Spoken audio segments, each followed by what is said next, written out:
Welcome back mga Lodi and welcome back to my channel, Kuya Raven Vlog. Magluluto na naman po tayo. So eto, huwag na natin itong patagalin. Bigay ko sa inyo yung mga ingredients. Yo, I got a lot of shit to say, so I'ma do this every day. I'll be writing things until I'm fucking buried in my grave.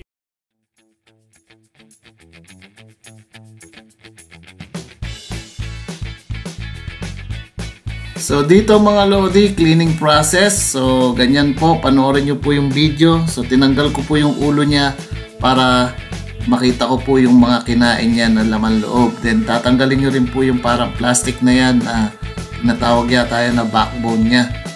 So dito po, depende po kung gusto nyo i-stay yung skin ng ating pusit or tatanggalin nyo rin. Ako po, ginupit ko po yung mga matitigas na ganyan dyan. Then, ginupit ko yung mga kinain. At tinanggalan ko rin po yan ng mata at ngipin mga Lodi. Pagkatapos ko pong gawin yan, ay hinugasan ko na po yan mabuti. So, ganyan lang po yung gagawin nyo dito mga Lodi. So, dito mga Lodi, nalinisan na natin yung ating pusit. So, ang gagawin ko po dito ay kahit na may mga natitira pang skin, okay lang naman yan. So, gugupitin nyo po yan sa gitna. So, para makita niyo pa rin yung loob. So, hanggang sa dulo po. So, gagawin nating butterfly cut. So, yan mga Lodi. Hanggang doon sa pinaka dulo niya. Yan, dito. So, yan. Katulad yan, may mga laman-laman. So, tanggalin nyo na rin po ito. Hindi na natin kailangan. So, ganyan lang gagawin nyo, tapos hugasan nyo ulit. At syempre, gugupitan natin yan dito. So, para maging butterfly cut siya. So, huwag nyo lang isagad dun sa dulo. Dito sa pinakagitna. So, hanggang dyan lang. Yan. Hanggang ilan lang yung makakaya ng 1 inch na gupit. Gusto nyo maraming gupit, kayo na rin po bahala. Yan. At yan na po yung gupit natin. Dito naman sa kabila. Gupitan natin. Nagkaroon siya ng itim kasi frozen. So ayan po.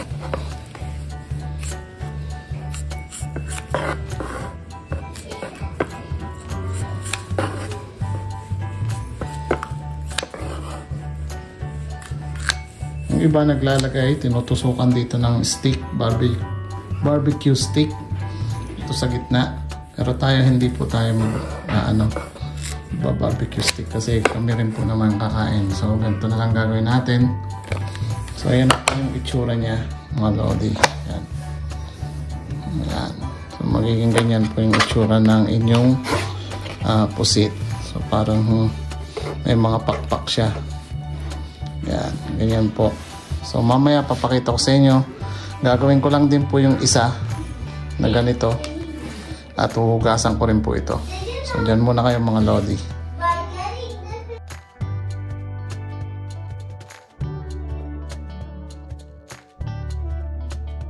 Dito mga Lodi, gagawa tayo ng sausawan. Napakasimple lang yung gagawin natin dito mga Lodi. So depende na rin, may mga optional yung ating sausawan. So unahin na natin tong seasoning soy sauce. So pwede rin kayong gumamit ng regular soy sauce mga Lodi, walang problema yan. Kung ano yung available ninyo po sa bahay, pwede nyong gamitin. So dito sa sausawan, syempre kanya-kanya tayong lasa, kanya-kanya tayong, diba, yung gusto ng lasa ng ating sausawan. So nasa sa inyo na po yan. So ako po gagamit ng lemon juice or lime juice dito. So pagkatapos ng ating soy sauce, lemon juice, then yung ating suka. Yan. Tatansyahin ko lang po ito mga Lodi So kayo na pong bahala kung gaano karami yung gusto ninyong sausawan dun sa inyong gagawin na na pusit. So ayan. So pagkatapos niya, ito na po yung ating mga sibuyas, yung sili, yung cucumber. So nagdagdag na rin po ako dito ng fresh bawang na dinikdik. So smash na bawang. So lagay nyo lang yan mga lodi. Yan. So ganyan po ako gumawa ng sausawan. Yan. So lagay lang natin yan lahat. Yung onion medyo marami akong nagawa. So konti lang nilalagay ko dyan. So mamaya pwede ko na rin itong gamitin sa panggisa. So yan. Yung natira. So okay na rin yan. So ito na po yung sausawan natin. Oh. Kikita nyo. So ganyan lang po. Siyempre haluin natin yan. Then lalagyan natin yan ng asukal. So yung asukal po optional mga lodi. Saka yung ating cucumber na nilagay optional. Ayan. Malagyan ko na po siya ng asukal. So optional po ito mga lodi ah. So yung mga diabetic dyan medyo mag-ingat-ingat. So ayan, haluin ko rin po yan mabuti. So yung sili, kung gusto nyo maanghang, pwede po kayong maglagay dyan ng super hot chili. So since na may mga bata ako dito, ganito lang po yung aking siling green. At syempre lalagyan natin to ng paminta. Pamintang durog po. Ayan. So ganyan lang kadali mga lodi yung ating sausawan. Siyempre, dagdagan ko pa ito ng konting suka. So, tatansyahin ko lang po itong aking sausawan dito para sa amin. Lodi, so kayo na pong bahala sa inyo. Pinakita ko na po yung ingredients ng aking sausawan dito na napakasarap. Yan, mga lodi, oh. Siyempre, titikman natin. Okay na.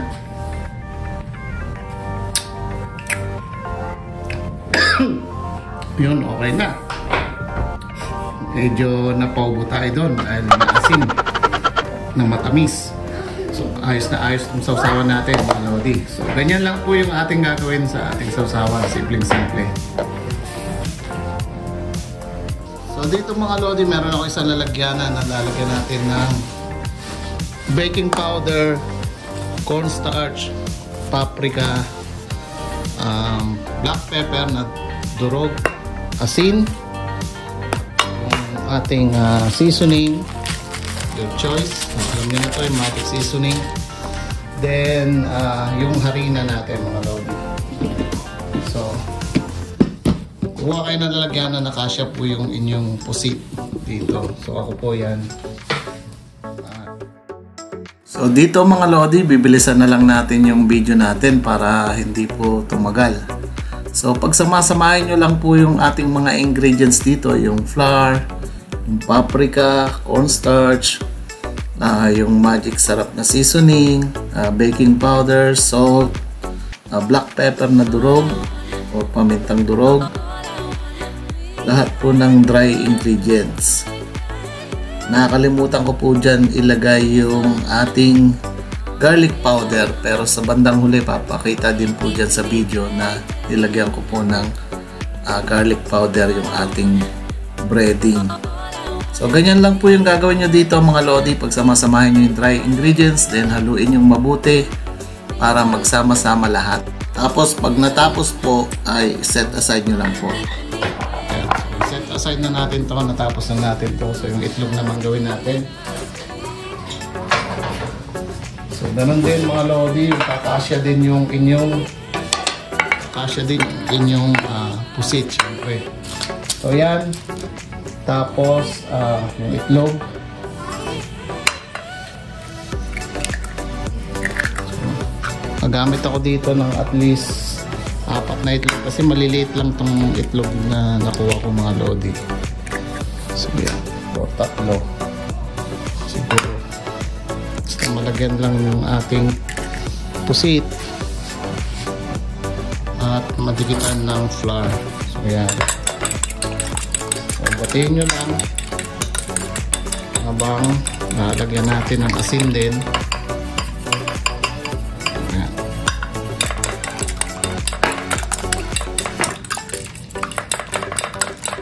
At lalagyan din natin to ng seasoning ulit mga lodi.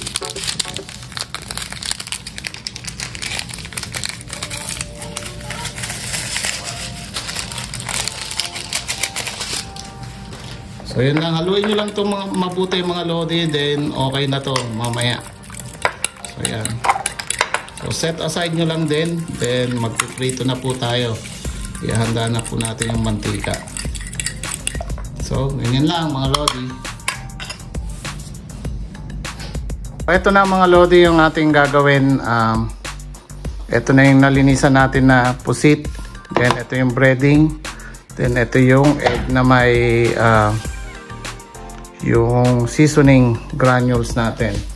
Ang nakalimutan ko po dito ilagay ay yung ating garlic powder mga lodi. So ayan, yung garlic powder ito. So lagyan lang natin din tong breading. Ayan, garlic powder. Saka yung ating itong ating egg. So ganyan lang, konti lang. At siguraduhin naghugas na rin po kayo ng kamay dahil tayo ay maglalamaw dito sa ating pagbe-breadingan. So ganyan lang mga lodi. So haluin nyo muna to. Since na malinis naman yung aking kamay at naghugas na ako, so pwede na natin yung kamayin.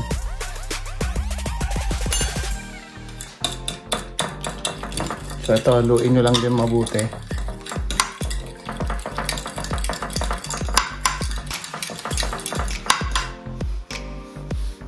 Ayan. So ganyan lang. So haluin nyo na to dahil malinis naman yung ating kamay. So make sure na talagang halong-halo. So ito din, kukuha na rin tayo ng nalagyanan. Ayan. Tapos nakahanda na rin yung ating mantika doon. So umiinit na yon for sure. So ito po yung ating ginawa na binutterfly na pusit.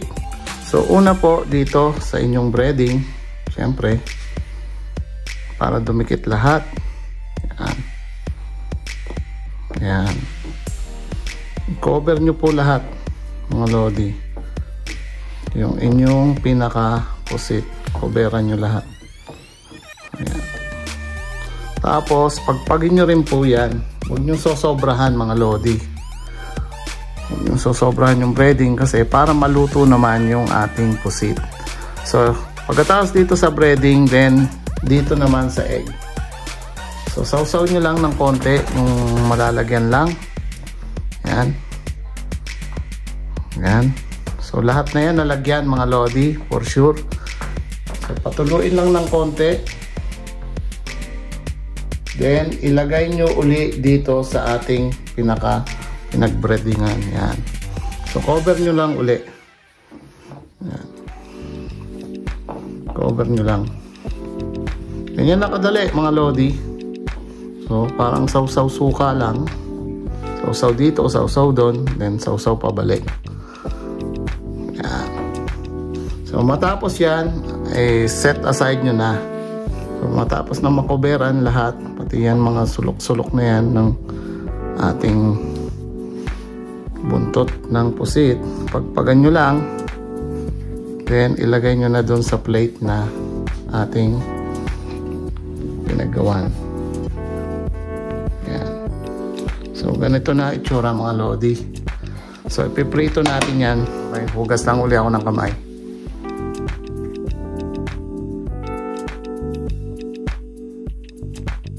So dito mga lodi, nakapagpainit na tayo ng mantika. Huwag masyadong mainit na mainit. Yung tama lang para hindi masunog yung ating ipiprito. So ipiprito na natin yung ating ginawang pusit.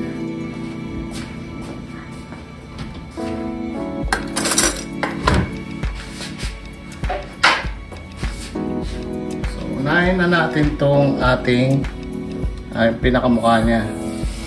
Ganyan lang, dahan-dahan. Yan. Ganyan lang mga lodi. Prito lang natin to. So mga at least 2 minutes to 3 minutes kada side. Yung ating prito. Huwag yung masyadong galawin. Prito lang tayo ng up to 2 minutes siguro. So kada side 2 minutes para maluto yung pinakalaman ng ating pusit. So pinaka ano na po yung 3 minutes niyan. Baka kasi masunog yung ating breading. So hinaan nyo lang, medium heat mga lodi. Bali i-high heat yung muna pala yung inyong kalan.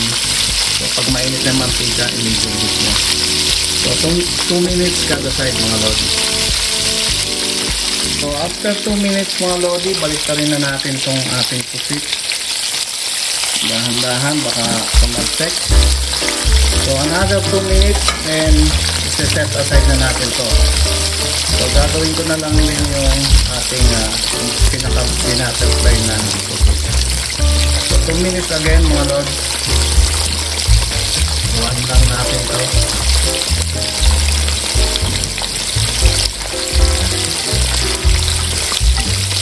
Ganyan lang.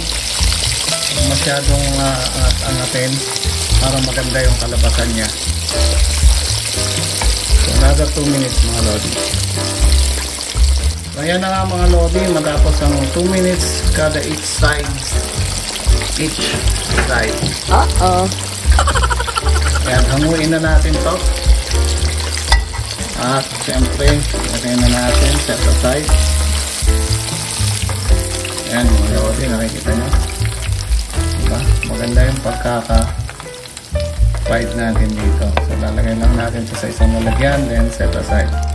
Then ang gawin naman natin yung ating butterfly na pusit mga lodi. So mag-ingat po kayo para ilapad tong ating pusit. Ganyan. Lapad nyo lang yung ating pusit mga lodi. So huwag nyo nang galawin. Kayaan nyo na siyang ma-prito mag-isa. Ganyan lang ang gagawin natin. So pagkatapos ng mga at least 3 minutes itong malaki, balik-tarin na natin mga lodi. Dahan-dahan lang din.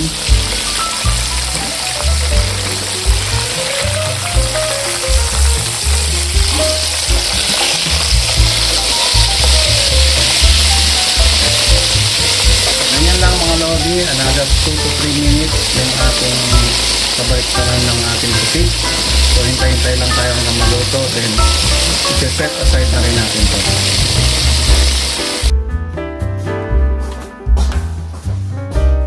So yan na nga mga lodi, tapos na yung ating ginawang tatawagin ko na lang buttered fly squid.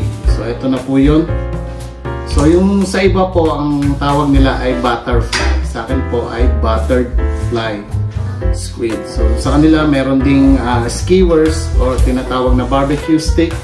So ganito lang po yung sa atin. Then ito po, papakita ko po sa inyo yung itsura.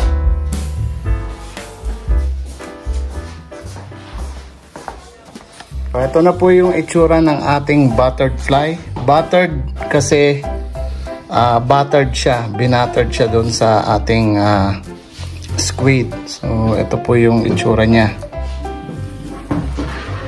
So yan na po ang ating buttered fly squid. So kain na mga lodi.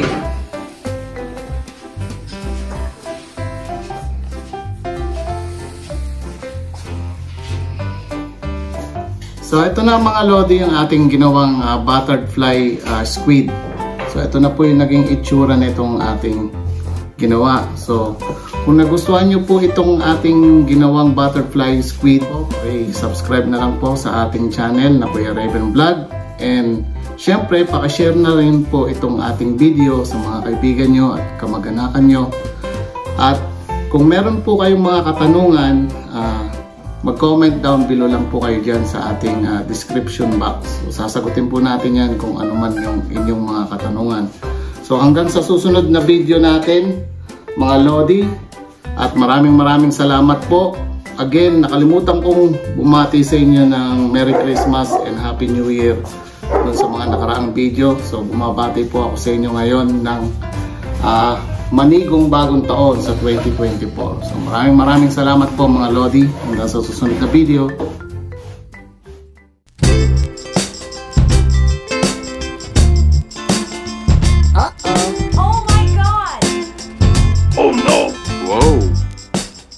Goodbye.